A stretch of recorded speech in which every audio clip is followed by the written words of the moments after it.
බැයිද? හැබැයි මේ මෙතනින් නම් කතා කරලා නෑ ඒ බෝට්ටු වෙනයි නේ ළමයා. අපි යන්නේ.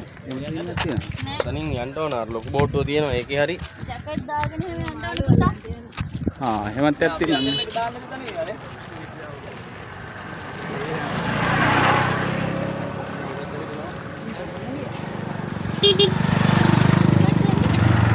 Kick kick.